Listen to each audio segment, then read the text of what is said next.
জুলাইয়ের চেতনা, জুলাইয়ের আন্দোলন, জনগণের আকাঙ্ক্ষা, এক সাগর রক্তের মূল্য দিতে আমরা দেশপ্রেমিক হয়ে হাতে হাত ধরে দেশটাকে আমরা গড়তে চাই। তবে আমাদের আমির জামাত বলেছেন, আমরা দেশ পরিচালনায়, রাষ্ট্র পরিচালনায় সরকারকে সব ধরনের সহযোগিতা করব, প্রোভাইডেড আমরা সকল অন্যায়ের বিরুদ্ধে প্রতিবাদ করব, সকল অসত্য, ষড়যন্ত্র, রাষ্ট্র জাতিদ্রোহী ঘটনার প্রতিবাদ আমরা করব, ন্যায় কাজের সহযোগিতা করব, অন্যায়ের প্রতিবাদ করব। তাওয়ানু আলাল বিররি ওয়াত তাকওয়া ওয়ালা তাওয়ানু আলাল ইসমি ওয়াল উদওয়ান। আমরা ভালো কাজে সাহায্য করব, মন্দ কাজে আমরা বাধা দিব। সাবেক একজন উপদেষ্টা যে কাজটা করেছেন, যে কথা বলেছেন, এই কথা মিন করে যে আপনি একটা মন্দ কাজের সাথে যুক্ত ছিলেন, তাই আমরা তার প্রতিবাদ করছি। আপনি আমাদেরকে মবের শিকার হবেন এরকম আশঙ্কা কেন করেন? এটা তো এক ধরনের উস্কানি আপনি দিয়েছেন। আপনার ওয়ারিড হওয়ার কিছু নেই। জামাত ইসলামীর একটি সুশৃঙ্খল নিয়মতান্ত্রিক রাজনীতিতে বিশ্বাসী। কোন হটকারী, বিশৃঙ্খলা, অস্থিতিশীলতা আমরা কখনো পছন্দ করি না। আমাদের সব কর্মসূচি প্রকাশ্যে হয়। সমাজের যারা উগ্রবাদ, চরমপন্থা, হটকারিতা, অসৎ উদ্দেশ্যে স্বার্থান্বেষী কিছু মহল অনেক সময় অনেক ঘটনা ঘটিয়ে সব দোষ ইসলামপন্থীদের উপর চাপাবার চেষ্টা করে থাকে। সেজন্য আমি সকল গভর্নমেন্টের ইন্টেলিজেন্স এজেন্সিগুলোকে সজাগ থাকতে বলবো। জামাত ইসলামী নিয়মতান্ত্রিক বক্তব্য প্রতিবাদের বাইরে যাবে না। সরকার এবং ডক্টর রেজওয়ানা হাসান যারা আপনারা এই ধরনের বাইরের কোন মিডিয়াতে বা আনন্দবাজারে সব সাক্ষাৎকার দিচ্ছেন, আমরা এই ধরনের বক্তব্যকে কিছুটা উস্কানিমূলক বক্তব্য মনে করি। এটা এখনই সমীচীন নয়। আমরা তো আপনার বক্তব্যের একটা জুডিশিয়াল ইনকোয়ারি দাবি করেছি মাত্র। আপনি চট করে মবের দিকে, জামাত শিবিরকে দায়ী করা হবে এই সব দিকে এতদূর এগিয়ে গেলেন কেন? মাথাটা একটু ঠান্ডা রাখুন। আমাদের মাথা ঠান্ডা আছে, কিন্তু আমরা অন্যায় দেখলে প্রতিবাদ না করে পারি না। এই জন্য আমি জনতাকে বলবো, বাংলাদেশ অনেক রক্তের বিনিময়ে হত্যা, সন্ত্রাস, মবের রাজনীতি, চাঁদাবাজি, খুন, মস্তানি থেকে মুক্ত হয়ে একটি ইনসাফপূর্ণ, বৈষম্যহীন, মানবিক বাংলাদেশ গড়ার দিকে আমরা এগিয়ে যাচ্ছি। এত ইলেকশনে ইঞ্জিনিয়ারিং জোর করে হারিয়ে দেওয়ার অনেক কষ্ট বুকে নিয়ে আমরা নির্বাচনের ফলাফলকে মেনে নিয়েছি। কেন? আমরা দেশ পরিচালনায় জনগণের আকাঙ্ক্ষাকে পূরণ করতে চাই। জনগণকে আমরা সাথে থাকতে বলবো।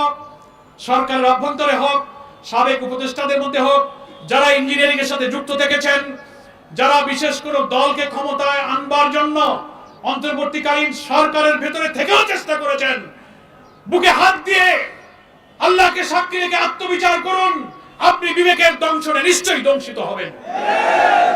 ওই সময় আপনি চেষ্টা করেছেন বলেই তার পুরস্কার হিসেবে আজকে আপনি পররাষ্ট্রমন্ত্রীর পদটা পেয়েছেন। বাংলাদেশের non political government, interim government যারা ইতিপূর্বে ছিলেন, এই ট্র্যাডিশন, এই প্রথা আমাদের কখনো ছিল না।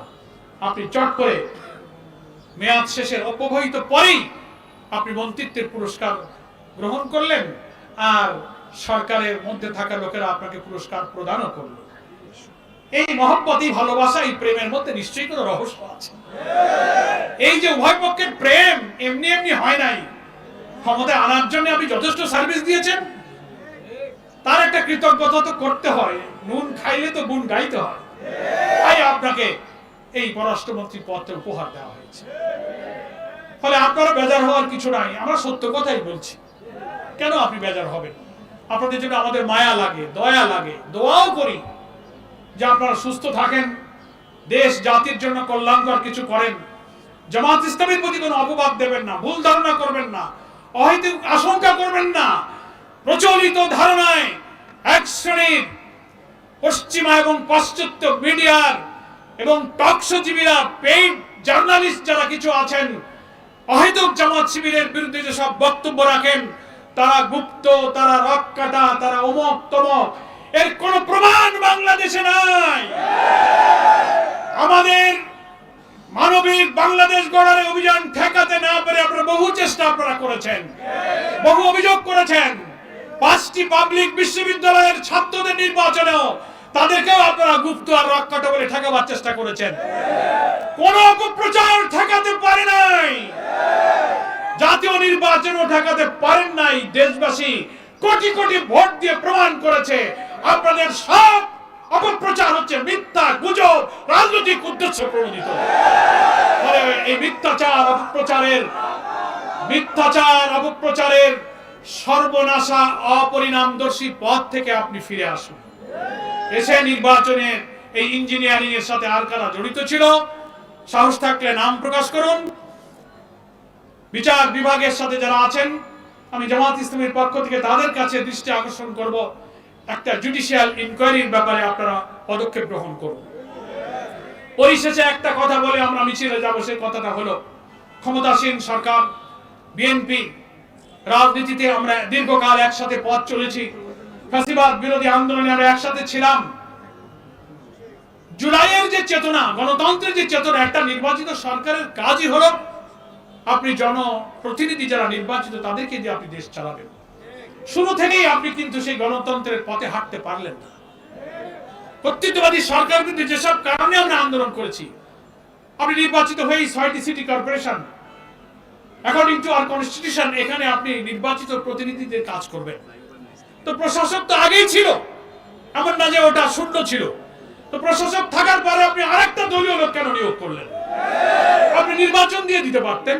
এটাই ডেমোক্রেসি ছিল, এটাই জুলাইয়ের চেতনা ছিল। এরপরে একের পর এক রদ বদল, এটা সেটা। 12 তারিখে পার্লামেন্টের সেশন শুরু হবে, এখন অধিবেশন হয়ে পারল না। ট্রেজারি বেঞ্চ এবং অপোজিশনের সাথে কোনো ইন্টারঅ্যাকশন হলো না, কোনো বৈঠক হলো না। সংসদ অধিবেশন শুরুর আগে সব জায়গায় পরিবর্তন, রদ বদল, দলীয় লোক সেট করার এই প্রবণতা তো আমাদেরকে অতীতের কর্তৃত্ববাদী সরকারের কথাই মনে করিয়ে দিচ্ছে। একটু সংযত হন। 5ই আগস্ট কিন্তু আমাদের অনেক শিক্ষা দিয়ে গেছে। সংখ্যাগরিষ্ঠতা, ক্ষমতার দাম্ভিকতা, অহংকার, কর্তৃত্ববাদী মনোভাবের কি পরিণতি হয় 5ই আগস্ট সকলকে শিক্ষা দিয়ে গেছে। এজন্য ব্যস্ত হওয়ার দরকার নাই। নির্বাচিত সরকার, নির্বাচিত প্রতিনিধিরাই দেশ চালাবে। প্রশাসনিক পরিবর্তন আপনি করতেই পারেন, কিন্তু একটা সরকার গঠন হয়েছে, পার্লামেন্টের সেশনে আসেন। জুলাই সনদকে আপনি এড়িয়ে যাচ্ছেন, যে জুলাই সনদে বিএনপি সহ আমরা সবাই স্বাক্ষর করেছি।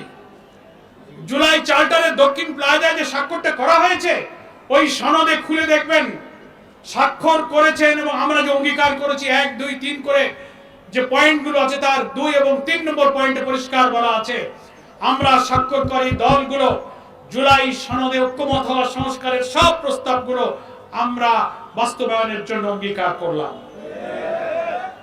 সংবিধান সংস্কার আদেশ হয়েছে, সেই অনুযায়ী গণভোটে কোটি কোটি মানুষ ভোট দিয়ে হাকে জয়যুক্ত করেছে। আপনি সেই গণভোটকে উপেক্ষা করার জন্য কৌশলের আশ্রয় নিয়ে আদালতে রিট করে আপনি আদালতের ঘাড়ে বন্দুক রেখে জনগণের রায়কে আপনি ফায়ার করার চেষ্টা করছেন। কেন আপনি সেই পথে চলে গেছেন? এখন আপনি পার্লামেন্টে এসে বলবেন ব্যাপারটা সাবজুডিস, তাই এখন আর আলোচনা হবে না, জুলাই সনদকে আপনি ঝুলিয়ে দেবেন। এসব নাটক তো আমরা বুঝি। অথচ জুলাই সনদের 48টি সাংবিধানিক গুরুত্বপূর্ণ বিষয় আমরা পরিবর্তন করেছি। আপনার নোট অফ ডিসেন্ট আছে, কিন্তু গণভোটে যখন অনুমতি হয়ে গেছে, সেটা আপনার উচিত ছিল সংবিধান সংস্কার পরিষদের শপথ নিয়ে আপনি সেটা অনুমোদন করবেন, পার্লামেন্টে আনবেন। আপনি বললেন যে না, সংবিধানে এই শপথ নাই। মানে যার জন্য যেটুক কাজে লাগে সংবিধানে সেইটুক তার কাছে ভালো। সংবিধানে শপথ নাই, সংবিধানে কি নির্বাচনটা ছিল? সংবিধানে অন্তর্বর্তীকালীন সরকার ছিল? তা আপনি কেন এই অন্তর্বর্তীকালীন নির্বাচন সংবিধানেই যদি না থাকে, তা যদি না করেন, তো আপনার গণভোট যদি বাতিল করতে রিট করেন, তাহলে পার্লামেন্টেও তো একই দশা হয়। এইসব কথা বলে একটা জগাখিচুড়ি করার দরকার নাই। আপনারা সংবিধান সংস্কার পরিষদের শপথ নেন, জুলাই সনদকে বাস্তবায়ন করুন। সারা দুনিয়া দেখেছে জুলাই সনদের স্বাক্ষরকারী দলগুলো, এবং সেখানে অঙ্গীকারনামার 3 নম্বর পয়েন্টেই সম্ভবত আছে যে এর বিরুদ্ধে, জুলাই সনদের বিরুদ্ধে আদালতে কোনো অভিযোগ উত্থাপন করা যাবে না, সেটা ওখানে বলা আছে। অথচ আপনারা পরোক্ষভাবে আদালতকে এবং একটা পার্টিকে লাগিয়ে দিয়ে আপনারা সেই খেলা খেলে আপনারা এই জুলাই সনদটাকে ঝুলিয়ে দিতে চাচ্ছেন। জুডিশিয়ারির উপরে রাষ্ট্র এবং সরকারের এই নিয়ন্ত্রণ, এটা আগেও দেখেছি, সেই জায়গা থেকে সরার জন্যই তো আমরা এত সংস্কার করেছি। জুডিশিয়ারিকে করেছি, কনস্টিটিউশনে করেছি, সিভিল অ্যাডমিনিস্ট্রেশনে করেছি, পুলিশ অ্যাডমিনিস্ট্রেশন করেছি।